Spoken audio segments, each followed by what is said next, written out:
The snow had been falling for 3 days straight when Marcus Chen's car slid off Highway 97, 20 miles north of Bend, Oregon. It was the kind of snow that erased the world, that made the road indistinguishable from the shoulder from the ditch. He'd been driving home from a sales conference in Seattle, pushing through the weather because his daughter's birthday was the next morning, and he'd promised her he'd be there. The last thing he remembered before the car lurched sideways was the radio cutting out mid-song, replaced by a hollow static that seemed to swallow all sound.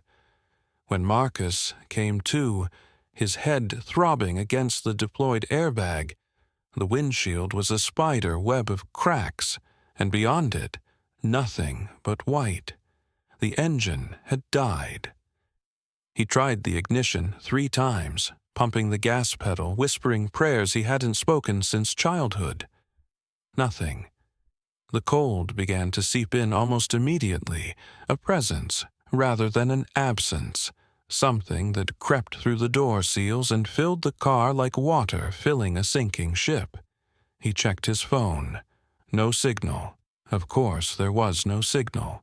He was in a dead zone, had been for the last 40 minutes of driving. Marcus sat there for a moment, breathing clouds of vapor, watching them dissipate against the fractured glass.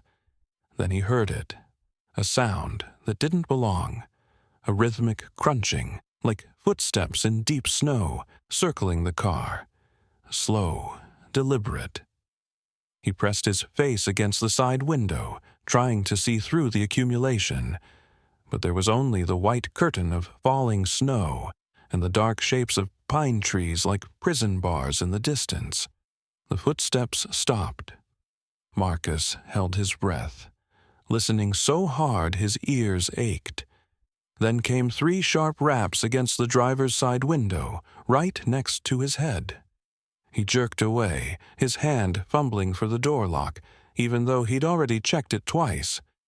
Through the frosted window he could make out a silhouette. Too tall. The proportions were wrong somehow, the limbs too long, the head tilted at an angle that made his stomach clench. "Help," Marcus tried to say, but his voice came out as a whisper. He cleared his throat and tried again. "I need help. My car went off the road." The figure didn't respond. It just stood there. And Marcus realized with a crawling dread that he couldn't see any breath clouds, no vapor escaping from where a mouth should be, even though it was easily 15 below zero. The figure raised one arm, slowly, and pressed what should have been a hand against the window. The glass fogged around the contact point, but Marcus could see no details, no fingerprints, just a dark pressure that seemed to be trying to push through. Then the figure moved away, the footsteps resuming their circle around the car. Marcus grabbed his phone again, more out of desperation than hope, and the screen lit up his face in the gathering darkness. Still no signal, but his battery was at 60%. He opened the flashlight app and aimed it out the windshield. The beam barely penetrated 10 feet into the snow before being swallowed. He moved it left, then right, and that's when he saw them. Footprints. But not the kind that should exist. They were too far apart, each impression too deep, and they didn't follow the normal pattern of human walking. They spiraled around his car in a pattern that made his eyes hurt to follow, doubling back on themselves in ways that suggested their maker had been walking in physically impossible directions. And there were no returning tracks, as if whatever had made them had simply appeared at the starting point. Marcus tried to think rationally. Hypothermia could cause hallucinations. Maybe he'd hit his head harder than he thought. But the cold was sharp and real, and so was the fear coursing through his veins like ice water. He reached into the back seat and grabbed his emergency kit, the one his wife Sarah had insisted he keep in the car. Flashlight, flares, emergency blanket, protein bars. He wrapped the blanket around himself and cracked open a protein bar with shaking hands, though he wasn't hungry. He just needed something normal, something routine. The sun was setting now, what little of it had been visible through the storm, and the darkness came fast. Marcus turned on the dome light, which seemed criminally bright after the gloom, a beacon announcing his presence to whatever was out there. He shut it off immediately and sat in the darkness, listening. The footsteps had stopped again. Minutes passed, or maybe hours. Time felt broken, stretched thin by fear and cold. His fingers were going numb despite being tucked under his armpits. He needed to make a decision. Stay in the car and hope someone found him, or try to walk out. He knew the statistics. Most people who died in situations like this died because they left their vehicles. Searchers found the cars easily, found the bodies a quarter-mile away, frozen in snowdrifts. Stay with the car. But something primal in him screamed that staying was wrong, that whatever was outside knew he was alone, knew he was trapped, and was simply waiting. The knock came again, this time on the back window. Then the front, then the passenger side. Moving faster now, circling, as if the thing outside was growing impatient. Marcus fumbled for his flashlight and turned it on, sweeping it across the windows, but all he could see was his own reflection staring back at him, wild-eyed and pale. He thought about using a flare, but some instinct told him that would be worse, that the light would draw it closer. His phone buzzed. Marcus nearly dropped it in his scramble to check. One bar of signal. It flickered, died, came back. With trembling fingers, he dialed 911. The call connected, and he heard a voice, a female dispatcher saying, "911, what's your emergency?"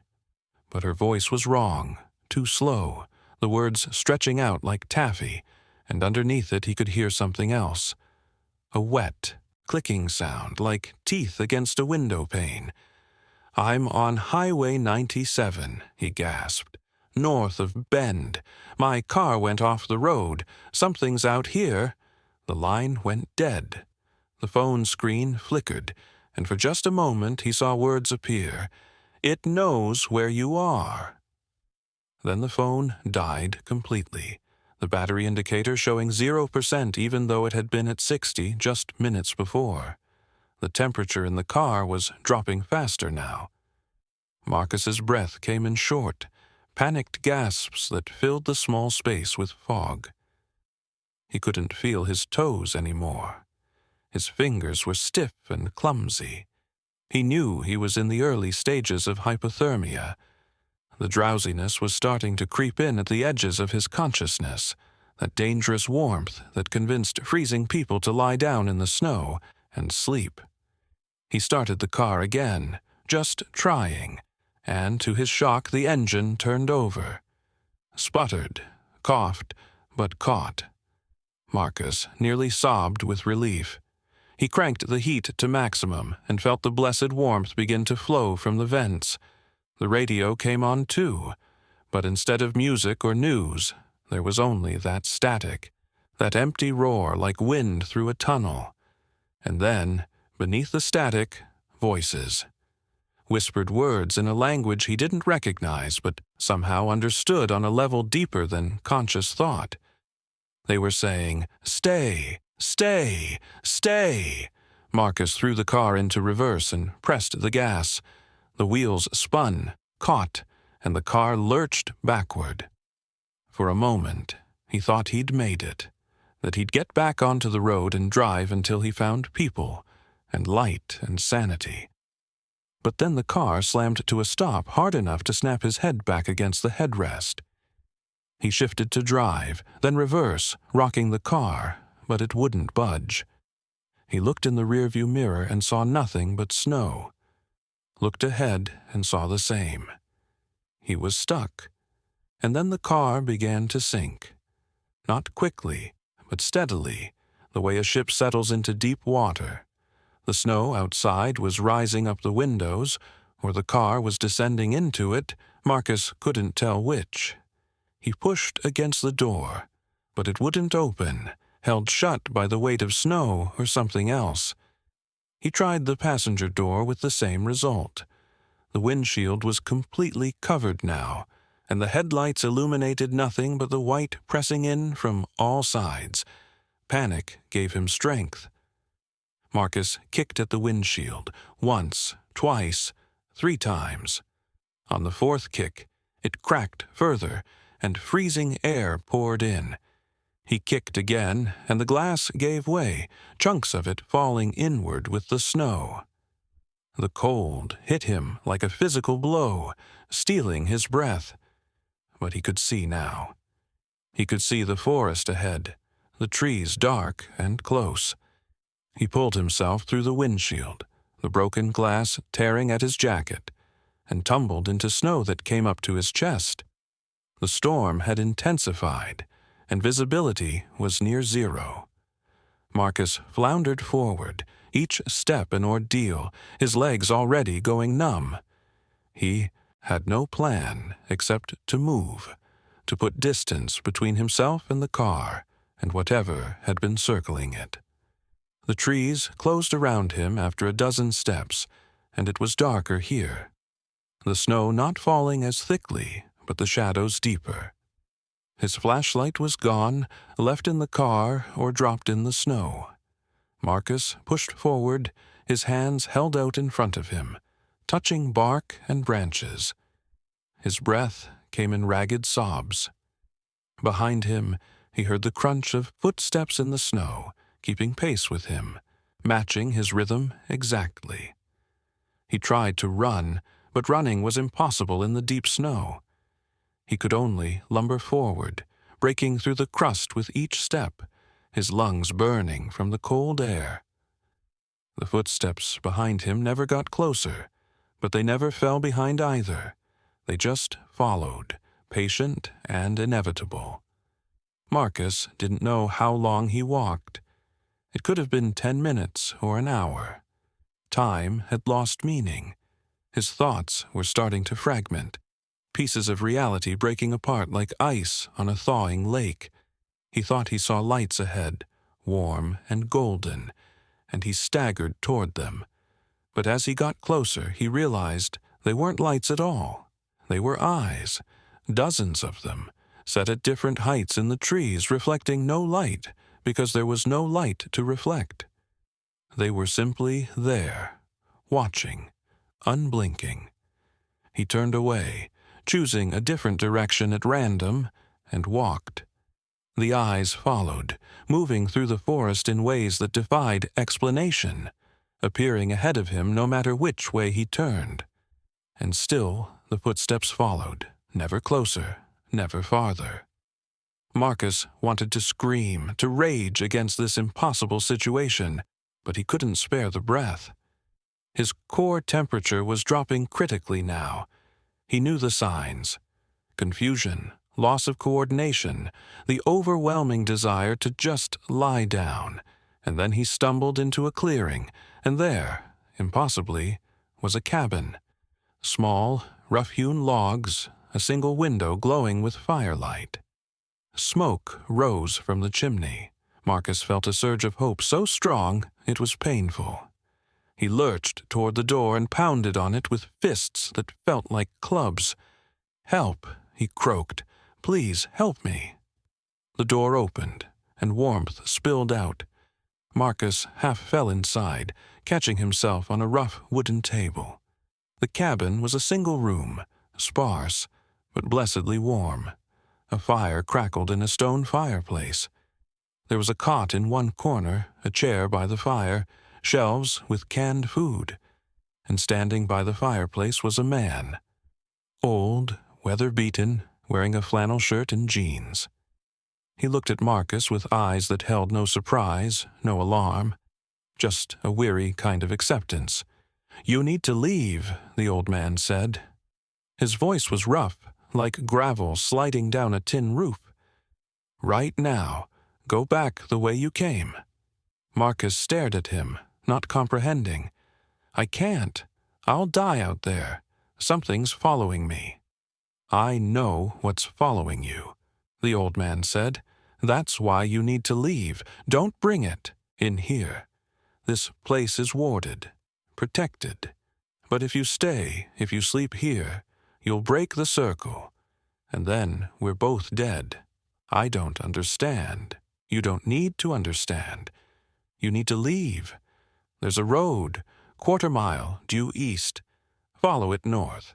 You'll hit the highway in 3 miles. Start walking now. Don't stop. Don't look back. It's your only chance." Marcus felt the last of his hope crumble. "I can't walk 3 miles in this. I'm already hypothermic." The old man moved then, faster than Marcus would have thought possible, and grabbed him by the jacket, pulling him close. Marcus could smell tobacco and wood smoke, and something else. Something that smelled like fear aged into terror. "Then you're dead anyway. But if you stay here, you'll be dead, and you'll take me with you. It followed you from the road. It always follows them from the road. Get out. Now." Before Marcus could protest, the old man shoved him back out into the snow and slammed the door. Marcus heard a bolt slide home. He pounded on the door, begging, but there was no response. After a minute, even the glow from the window went out, as if the fire had been extinguished, and Marcus was left alone in the darkness with only the sound of snow falling and those patient footsteps starting up again behind him. He had no choice. Marcus turned east, using the wind direction as a rough guide, and started walking. Each step was agony. His legs were barely responding. His hands were completely numb. Ice was forming in his beard, on his eyelashes. He focused on putting one foot in front of the other, a meditation of survival. He tried not to think about the footsteps, about the eyes in the trees, about the old man's terror. After an eternity, he felt the ground change under his feet, becoming firmer, more level. A road. He'd found the road. Marcus turned north and walked. The snow was thinner here, windswept, and he could move faster. He walked for what felt like hours, and just when he thought his legs would give out entirely, just when he thought he'd fall and never get up, he saw lights, real lights this time. Headlights. A truck was coming down the road toward him. Marcus waved his arms, stumbling into the middle of the road. The truck's brakes squealed as it slid to a stop. A door opened, and a man jumped out. Young, wearing a hunter's orange vest. "Jesus Christ, are you okay? What are you doing out here?" Marcus tried to speak, but couldn't form words. The hunter and his companion, another young man, helped him into the truck's cab, which was gloriously warm. They wrapped him in blankets, gave him hot coffee from a thermos. As feeling began to return to his extremities, the pain was excruciating, but Marcus welcomed it because it meant he was alive. "There's something in the woods," Marcus finally managed to say, "following me. You're safe now," the hunter said, pulling back onto the road. "We'll get you to a hospital. You're in bad shape, man. Frostbite for sure. What happened?" Marcus told them about his car, about going off the road, but when he tried to explain about the thing that had circled his car, about the cabin and the old man, the words sounded insane even to his own ears. The hunters exchanged glances but said nothing. They just drove, and Marcus watched the trees slide by outside the window, dark and endless.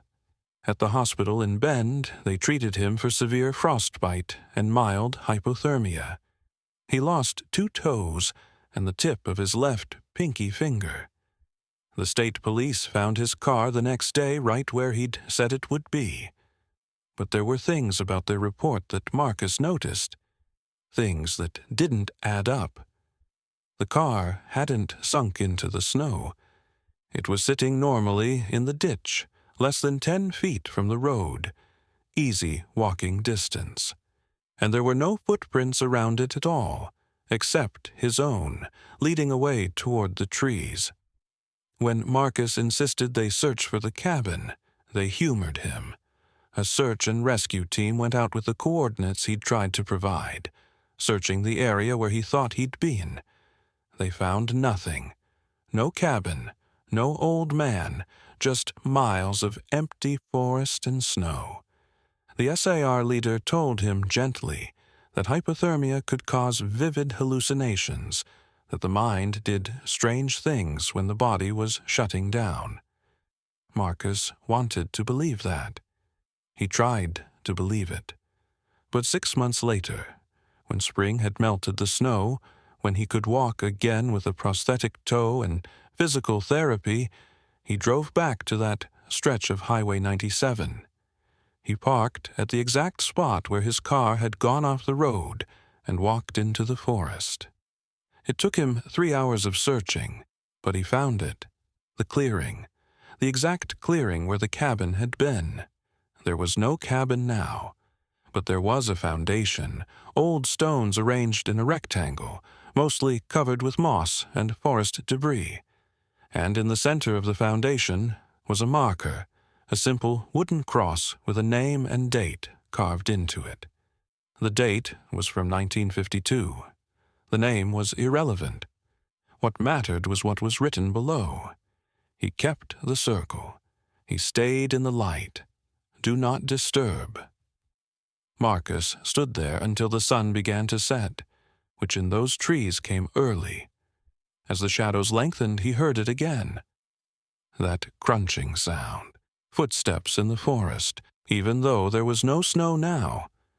Moving in a circle around him. Patient. Waiting. He ran back to his car and didn't stop running until he was inside with the doors locked and the engine started. As he pulled away, he looked in the rearview mirror one last time. Standing at the edge of the forest was a figure. Too tall, proportions wrong, head tilted at that impossible angle. It didn't follow him onto the road. It just watched him go. Marcus never went back to Oregon. He told his wife they needed to move. Somewhere warm, somewhere the snow never fell. She agreed, worried about his mental state, about the nightmares that made him scream in his sleep. They moved to Phoenix, and Marcus told himself he was being irrational, that he was letting trauma rule his life. But every winter, when the temperature drops and the weather reports mention snow anywhere in the country, Marcus locks every door and window in his house. He keeps every light on, and he listens through the night for the sound of footsteps that never quite go away. The second story began in February 1997 in a town called Dead River, Maine. The name should have been a warning, but Sarah Mitchell didn't believe in omens when she and her husband David bought the Victorian house on Frost Street. They were young, newly married, both teachers looking for a fresh start away from the city. The house was absurdly cheap, which they attributed to the remote location and the harsh Maine winters. The real estate agent, a nervous woman named Carol, had mentioned something about the previous owners leaving in a hurry, but Sarah and David were too excited about the original woodwork in the large yard to ask questions they should have asked. They moved in during a January thaw, when the temperature briefly climbed above freezing, and the snow had that wet, heavy quality that made everything feel temporary. David joked about how they'd never have to worry about trick-or-treaters, given how far from the main road they were. Sarah laughed, but even then, she'd noticed something odd about the house. The layout didn't quite make sense. There were places where the architecture seemed deliberately confusing, where hallways jogged at strange angles, where doors led to rooms that seemed too small, given the external dimensions of the house. The first weeks were busy with unpacking and settling in. They met a few neighbors, though neighbor was a generous term given that the closest house was half a mile away. Old Mr. Kinsella from up the road stopped by with a basket of his wife's preserves and a strange bit of advice. Don't pay attention to the sounds in winter. This house has always been loud. When Sarah asked what he meant, he just shook his head and left. The sounds started the first week of February, when the temperature plummeted to 10 below and stayed there. Sarah heard them first, late at night when she'd gotten up for water. Footsteps in the attic, slow and deliberate, pacing back and forth. She woke David, who listened for a moment, then shrugged. Old house settling. Temperature changes, wood expands and contracts. You'll get used to it. But Sarah didn't get used to it. The footsteps came every night, always starting around 2 in the morning, always following the same pattern. Back and forth, for exactly 1 hour. Then silence. Sarah tried to convince herself David was right, that it was just the house settling, but the sound was too rhythmic, too purposeful. It was the sound of someone pacing, someone anxious or trapped. On the 10th night, Sarah went up to the attic alone while David was asleep. The attic access was a pull-down ladder in the upstairs hallway, and, as she climbed up into the dark space, her flashlight beam cutting through the dusty air, she felt a cold deeper than the February chill. The attic was unfinished, just exposed beams and insulation and the rough underside of the roof. But someone had been up there. Recently, there were marks in the dust, scuff marks that could have been footprints if they'd been more defined. And in the far corner, barely visible, someone had scratched words into the wood beam. Don't let it in. Sarah felt her mouth go dry. She swept the flashlight around the attic, and that's when she saw them. Scratches on the inside of the roof, hundreds of them, maybe thousands, all parallel lines about an inch long, covering every surface. They were grouped in sets of 5, like someone marking days. Sarah counted. There were over 3,000 marks. That would be... She did the math in her head. Over 16 years of marks if someone had made one set each day. She went back downstairs and didn't tell David what she'd found. She didn't know why she kept it secret, except that saying it out loud would make it real in a way she wasn't ready to face. But that night, when the footsteps started again, Sarah lay awake and listened with new attention. The pattern wasn't random. It was deliberate. 8 steps in one direction, pause, 8 steps back, pause. Repeat. For 1 hour. Every night. On the 14th night, Sarah broke. During dinner, she told David everything, the scratches, the message, the pattern of the footsteps. David listened with the patient expression he used with difficult students, and when she finished, he sighed. "Sarah, I think the isolation is getting to you. This is a big change from Boston. Maybe we should go into town tomorrow, see people, get some distance from the house." "I'm not imagining this," Sarah said. "Come up to the attic with me, I'll show you." They went up together after dinner. David climbed the ladder first, and Sarah heard him moving around up there, the attic floor creaking under his weight. When she climbed up, he was standing in the middle of the space, his flashlight sweeping the beams. "Where?" he asked. Sarah turned to point at the far corner, but the message was gone. The beam was smooth, no scratches at all. She blinked, moved closer, touched the wood. Nothing. "It was here. I saw it. It said don't let it in." David put his hand on her shoulder.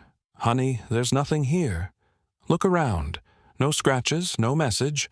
I think you're stressed. We both are. New house, new jobs, this weather. It's a lot." Sarah wanted to argue, but doubt was creeping in. Had she imagined it? Was the isolation affecting her more than she realized? She nodded slowly, let David guide her back down the ladder. But she knew what she'd seen.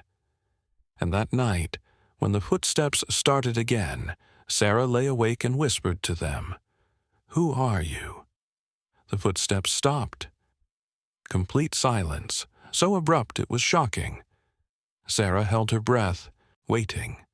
Then, from directly above her, so close it sounded like it was in the room with them, a voice whispered back, "Still here." Sarah sat bolt upright, her heart hammering. David was asleep beside her, snoring softly. The house was silent now. No footsteps, no sounds at all. But Sarah knew she hadn't imagined that voice. It had been real as the coal seeping through the windows, as real as her own fear. She didn't sleep the rest of that night. When dawn came, gray and cheerless, Sarah made a decision. While David was at the school where he taught, she drove into the small town of Dead River and went to the Historical Society, which was housed in a converted church on Main Street. An elderly librarian named Ruth helped her search the property records. The house on Frost Street had been built in 1894 by a man named Jeremiah Frost, who'd made his fortune in lumber. He'd lived there with his wife and 3 children until 1911, when the entire family had disappeared. Just vanished one February night. The house had sat empty for years, then was sold, then sold again. A pattern emerged as Sarah read through the records. Families would move in, live there for a few months, then leave abruptly, often in winter. No one stayed more than a year. "You living there now?" Ruth asked, peering at Sarah over her reading glasses. "Yes," Sarah said. "Why?" Ruth hesitated, then pulled out an old newspaper, yellowed and brittle. The headline was from February 1954. "Third family leaves Frost House. Reports of presence in home." The article was brief, quoting a young mother who claimed something in the house had tried to take her infant son during the night. She'd found the nursery window open, snow blown in, and the baby's crib empty. They'd found the child outside in a snowdrift, somehow completely unharmed despite the freezing temperature, but the mother refused to stay another night. "There are more," Ruth said quietly. "Lots more. That house has a history. People hear things, see things. Most of them leave before anything worse happens. But some—" She trailed off, not finishing the thought. "Some what?" Sarah pressed. "Some people disappear. Like the Frost family. Like others over the years. The police never find anything. No evidence of foul play, no bodies. People just vanish during winter nights." Sarah drove home in a daze. She needed to tell David, needed to convince him that they had to leave. But when she got back to the house, she found him in the kitchen, making dinner, humming to himself. He seemed so happy, so settled. How could she tell him that their dream house was actually a place where people disappeared? That night, Sarah didn't wait for the footsteps to start. At 1 in the morning, she went up to the attic alone, carrying a blanket and a thermos of coffee. If something was up there, she was going to see it. She was going to get proof. She settled into a corner, wrapped in the blanket, and waited. The cold was intense, even worse than the rest of the house. Her breath came in thick clouds. She kept her flashlight off, not wanting to scare away whatever might appear. Time stretched. 2 o'clock came and went. Then, precisely at 2:30, she heard it. Not footsteps this time, but breathing. Heavy, labored breathing, like someone who'd been running. It was coming from the far corner, the same corner where she'd seen the message. Sarah turned on her flashlight. The beam caught nothing at first, just the empty attic. But then, She lowered the light to the floor and saw it. A shadow. But not a normal shadow, not cast by any light source. This was a darkness that moved independently, that had volume and shape. It was pacing back and forth, just like the footsteps she'd been hearing, 8 steps one way, 8 steps back. "Who are you?" Sarah whispered. The shadow stopped moving. Slowly, it turned toward her, though it had no face, no features, just darkness in the shape of a person. When it spoke, the voice came from everywhere and nowhere, a whisper that filled the attic. "I lived here once. I can't leave. It won't let me." "What won't let you?" Sarah's voice shook. "The house. It's hungry. Every winter when the snow comes, it wakes up. It needs someone. If I can stay in the light, stay moving, it takes someone else instead, but I'm so tired. I've been here so long." Sarah felt ice flood her veins. How long? Since 1911. The Frosta family. This was one of them. Sarah forced herself to ask the next question, even though she dreaded the answer. "What happens if you stop moving?" "Then it takes me. And it needs someone else to take my place. Someone else to pace and move and keep the house satisfied. I tried to warn you. I scratched the message on the beam, but it erased it. It doesn't like warnings." "We'll leave," Sarah said, standing up too fast, the blanket falling away. "We'll leave tomorrow. We won't stay here." "You can't leave now. It's too late. You've stayed through a full lunar cycle. You're bound to the house until spring. Those are the rules. It can only take you in winter when the sun is weak and the darkness is strong. If you try to leave now," the shadow seemed to shudder. "Others have tried." Sarah ran. She dropped the flashlight and ran for the attic ladder, nearly falling down it in her haste. She burst into the bedroom and shook David awake. "We have to leave, right now. Pack a bag, we're leaving." David blinked at her, confused and irritated. "Sarah, it's 3 a.m. What's wrong?" "The house is wrong. There's something in the attic, something that traps people here. We need to leave before—" She stopped. David was looking at her with concern, but behind that concern was something else. Doubt. He thought she was having a breakdown. Sarah saw her future crystallizing in that look. Doctors, maybe medication, definitely the end of their time in this house, but not for the right reasons. She'd be labeled as unstable, unable to handle the isolation. "Never mind," Sarah said quietly. "I had a nightmare. I'm sorry I woke you." But she didn't go back to sleep. She sat in the living room until dawn, every light in the house turned on, watching the windows for what? She didn't know. When David came downstairs, she told him she wasn't feeling well and stayed home from work. As soon as he left, she started researching the house, the disappearances, looking for any way to break whatever curse or binding held it together. The pattern was clear. Every family that had disappeared had done so between January and March, always during a new moon, always when they'd tried to leave. The house took them, and they were never seen again. But people who stayed until April, until the spring thaw, they could leave safely. They'd be traumatized, but they'd be alive. Sarah marked the calendar. March the 21st, the spring equinox. That was when they could safely leave. 7 weeks away. Could she last 7 weeks in a house that wanted to consume her? Could she keep David here, keep him safe, without telling him the truth? The nights grew worse. The shadow in the attic was more active, sometimes coming down to the 2nd floor. Sarah would wake to find her bedroom door open when she knew she'd locked it, would see darkness moving in the hallway that was thicker than normal darkness. David slept through it all, and Sarah realized with growing horror that the house wanted her specifically, not David. She was the one who'd gone looking, who'd asked questions. She'd made herself a target. On February 28th, during a particularly brutal blizzard, Sarah woke to find herself standing in the backyard in her nightgown, snow up to her knees. She had no memory of going outside.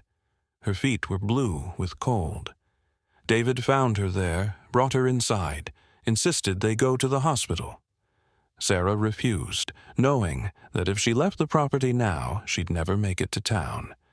The house would take her somewhere between here and there. March dragged on. Sarah stopped sleeping.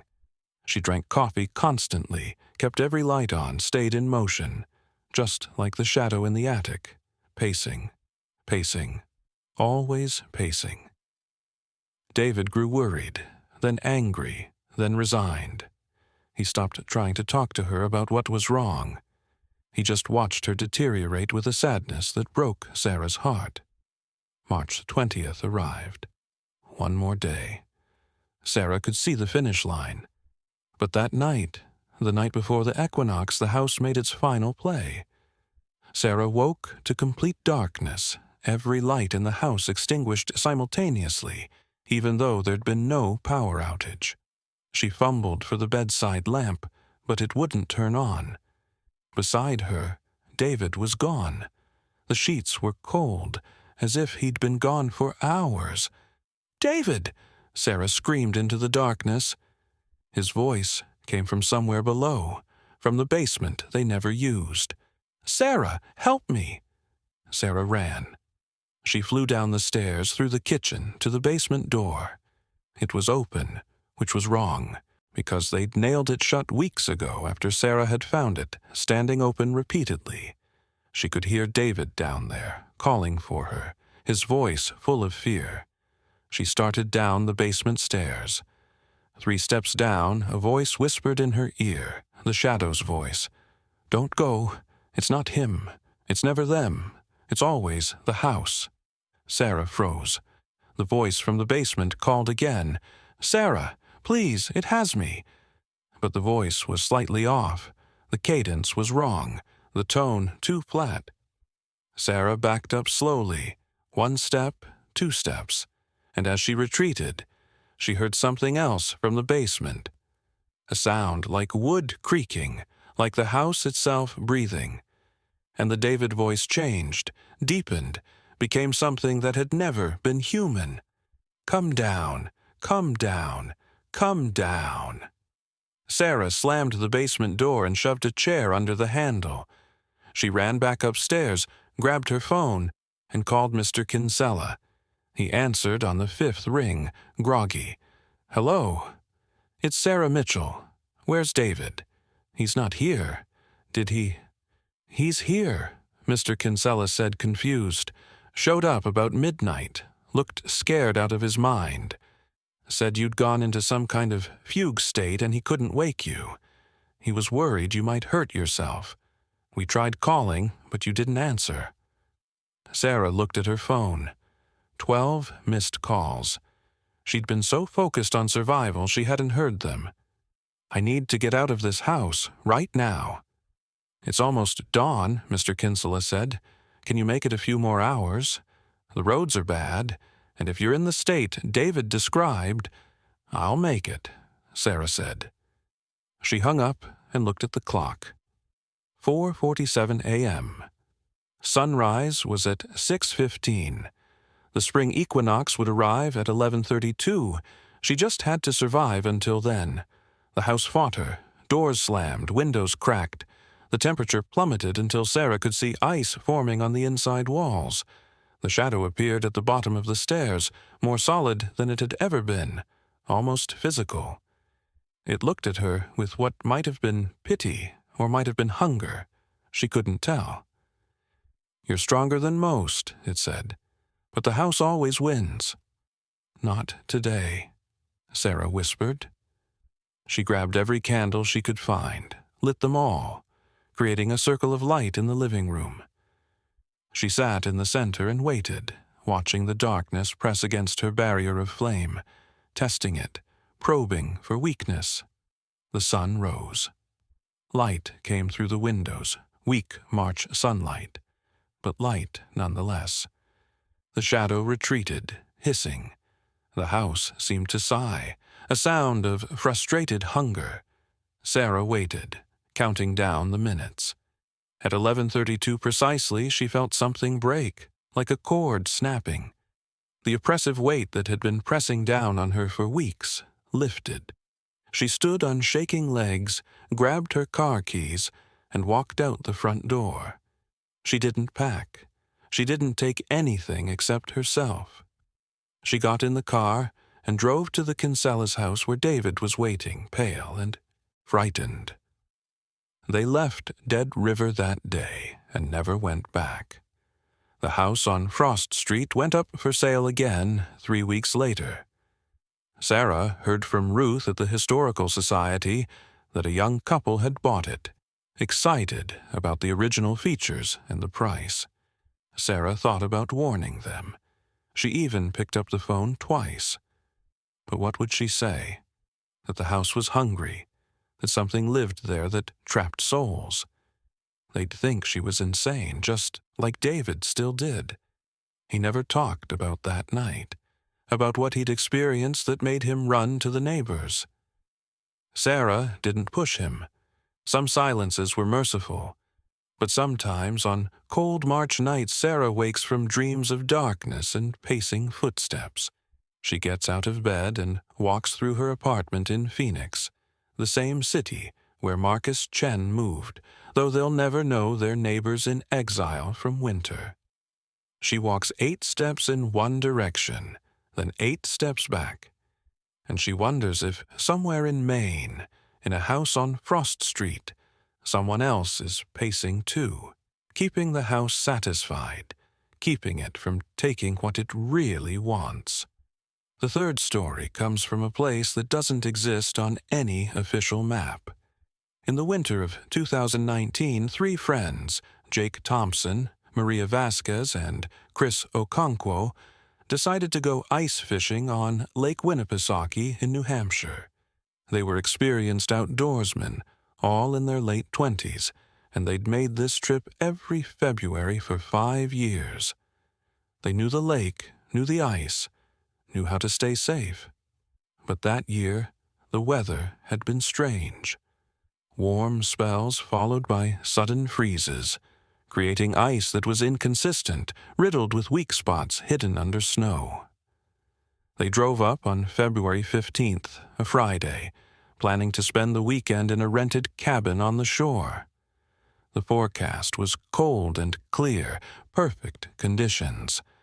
Jake's truck was loaded with gear, augers, tip-ups, heaters, enough supplies for 3 days of serious fishing.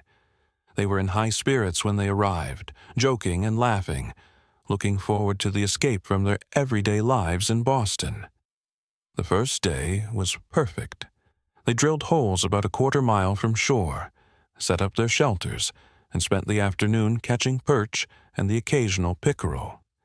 The ice was solid where they were, a good 14 inches thick.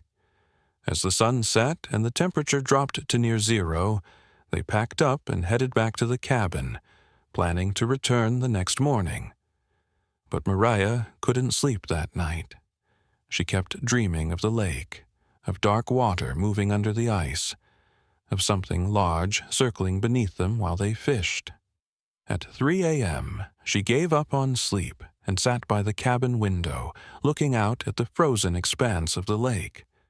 The moon was bright, nearly full, and it painted everything in shades of silver and black. That's when she saw them.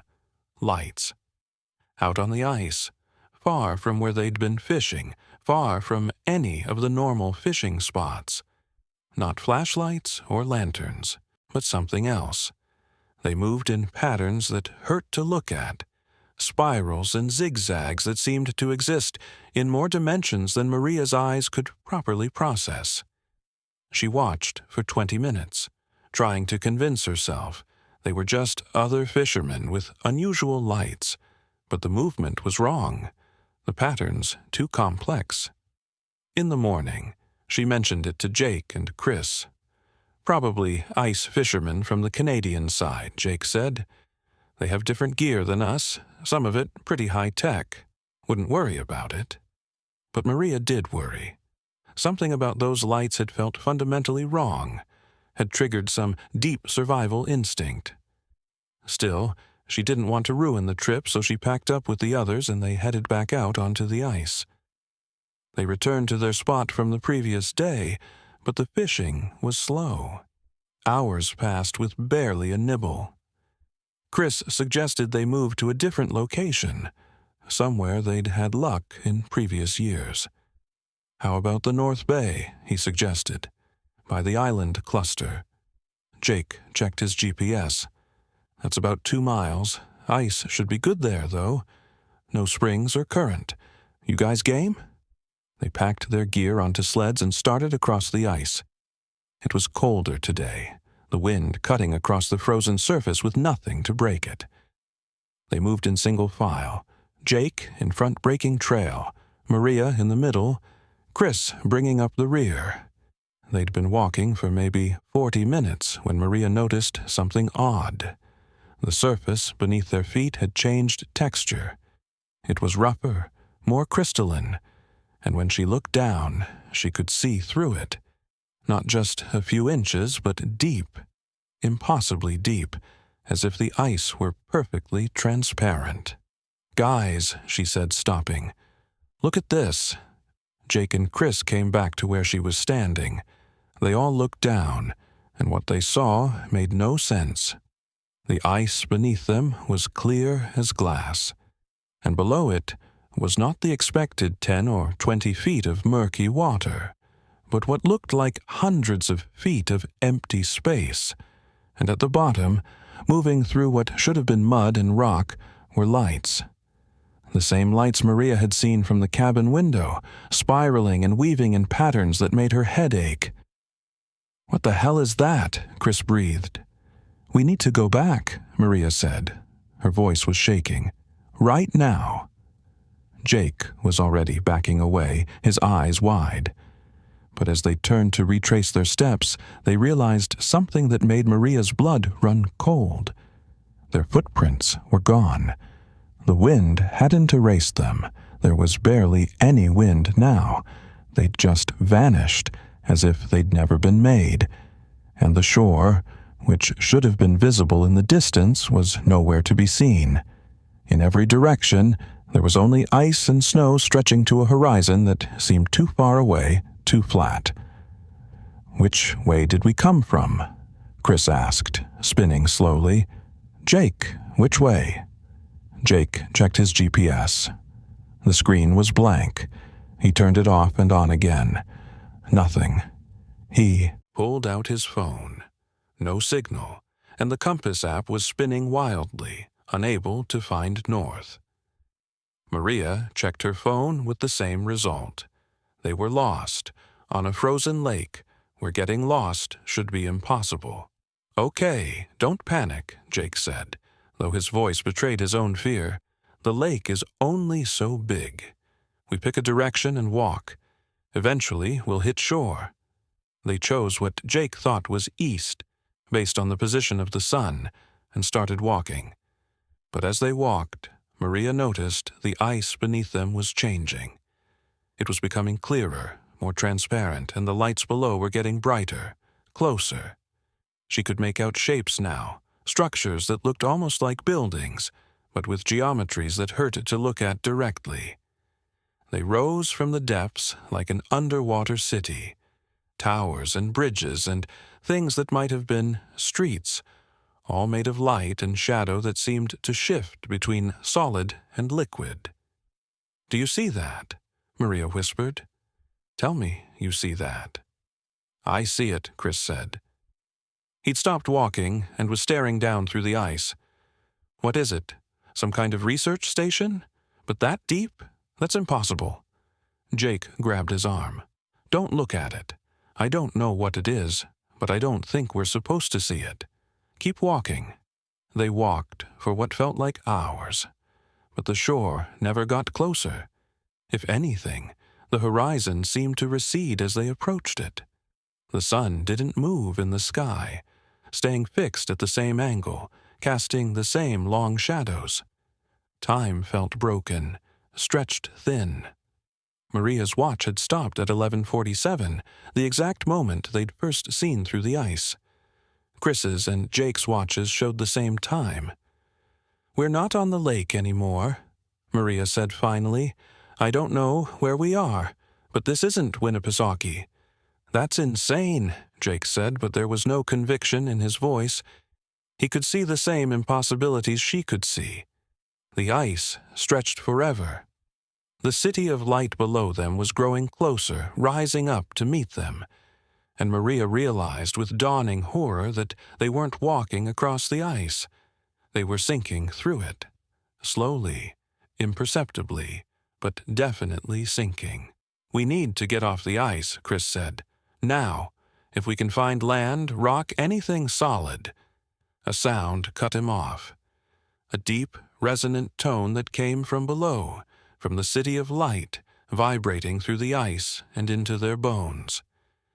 It wasn't musical exactly, but it had rhythm, structure, as if something massive was communicating in a language that bypassed the ears and spoke directly to the nervous system. Maria felt her teeth ache with it, felt her vision blur. The ice beneath them cracked, not breaking, not yet, but thousands of hairline fractures spreading out in geometric patterns, forming shapes that looked like letters in an alphabet that had never been human. Through the cracks, the light from below poured up, and in that light, Maria saw something rise from the city. A figure, or multiple. Figures, she couldn't tell. They were tall and thin, impossibly thin, and they moved through the water, if it was water, with a grace that suggested they were in their natural element. "Run!" Jake said, then screaming, "Run!" They ran. The sleds were abandoned, the gear forgotten. They ran across the cracking ice, feeling it shift and buckle beneath them, hearing that deep tone grow louder, more insistent. Behind them, the ice was breaking now, chunks of it falling away into the light below, and Maria risked a glance back. The figures were climbing out onto the ice, pulling themselves up with limbs that were too long and bent at too many joints. They moved with terrible speed, closing the distance. Maria's foot broke through. She plunged into water so cold it felt like fire, and for a moment she was under, looking up at the distorted faces of Jake and Chris above her. But she was also looking down, into the depths, and she saw them clearly now. The figures. They weren't creatures or aliens or anything she had a word for. They were people, human people. Dozens of them, maybe hundreds, all suspended in that impossible water, all frozen in various poses of swimming or struggling. They were preserved perfectly, and Maria recognized clothes from different eras. Victorian dresses, 1920s suits, modern winter gear. Some of them looked fresh. Some looked ancient. Jake and Chris pulled her out, hauling her back onto solid ice. She was gasping, shaking, but alive. The cold should have killed her instantly. That's how cold the water was. But she felt strangely numb, disconnected from her body. They kept running, and now the shore was there. Impossible, but there, close enough to reach. Trees rose from the ice, a line of dark pines that marked the boundary of the lake. They crashed into the forest, and the moment they crossed the tree line, everything changed. The temperature rose to something merely cold instead of killing. Sound returned, birds, wind in branches, the normal sounds of a winter forest. Behind them, the lake was just a lake again, frozen and normal, with no lights, no transparent ice, no city below. It looked exactly as it should. The three of them collapsed in the snow, too exhausted and terrified to speak. After several minutes, Chris said, "Did that just happen?" "I don't know," Jake said. I don't know what happened. Maria was checking herself, looking for signs of frostbite or hypothermia from her plunge into the water. But she was dry, completely dry, as if she'd never gone in at all. Her clothes weren't even damp. She held up her hands, turning them in the light filtering through the trees. They should have been blue, blistered, maybe black with frostbite. They were fine. "We need to get back to the cabin," Maria said. "We need to leave, now." They stumbled through the forest, using Jake's GPS, which was working again now, showing them exactly where they were. About 3 miles from their cabin, on the northern shore of Lake Winnipesaukee, a location that should have taken them 15 minutes to reach from their fishing spot, not the hours they'd walked. They made it back to the cabin as the sun was setting, though Maria's watch now showed 11:53, only 6 minutes later than when it had stopped. They didn't talk about what to do. They just packed, threw everything into Jake's truck, and left. The drive back to Boston was silent. What could they say? What words existed for what they'd experienced? Jake dropped Maria at her apartment first, then Chris, and drove to his own place. They didn't make plans to meet up again. They didn't say they'd call. They just separated, each retreating into their own attempt at normalcy. Maria tried to forget. She threw herself into work, into her social life, into anything that kept her mind occupied. But 3 weeks later, she got a call from Chris. His voice was shaking. "Did you hear about Jake?" "What about him?" "He's missing. His sister called me. He went out running 2 days ago and never came back. They found his shoes by the Charles River. Just his shoes, nothing else."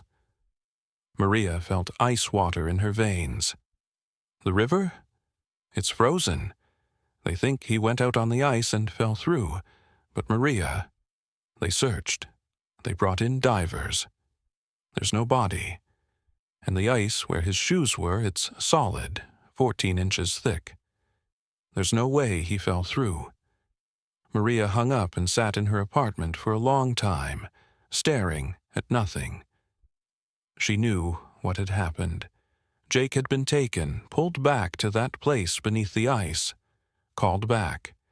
And she knew, with a certainty that made her want to scream, that it would come for her too, and for Chris. Whatever they'd seen, wherever they'd been, it wasn't done with them. She was right. Chris disappeared 5 weeks later, vanishing from his apartment on a night when the temperature dropped to 10 below. His door was locked from the inside. His windows were frozen shut. But he was gone, and the floor of his bedroom was covered in a thin layer of ice that melted into water that smelled like no lake or ocean on Earth. Maria is still here, still waiting. It's been 6 years now. Every winter she feels it pulling at her, calling her. She dreams of that transparent ice, of the city of light below, of the figures with too many joints reaching up. She doesn't go near water anymore, not even to shower. She sponge bathes with water that she boils first, then lets cool. She drinks only bottled water. She's moved to Arizona, but even there, on the rare occasions when it gets cold enough for frost, she feels that pull. She knows she's living on borrowed time. Whatever took Jake and Chris, whatever lives below the ice in places that don't exist on maps, it's patient. It can wait. And someday, when her guard is down, when she steps into a puddle, or touches a frozen window, or even just dreams too deeply of that day on the lake, it will take her too. She'll join the others, suspended in that impossible water, preserved forever in the cold place between worlds. Maria wrote all this down and left copies in several locations, with her lawyer, with her sister, in a safety deposit box. Not because she thinks it will help anyone, but because when she disappears, when, not if, She wants there to be a record. She wants someone to know that she didn't just leave, didn't just vanish by choice.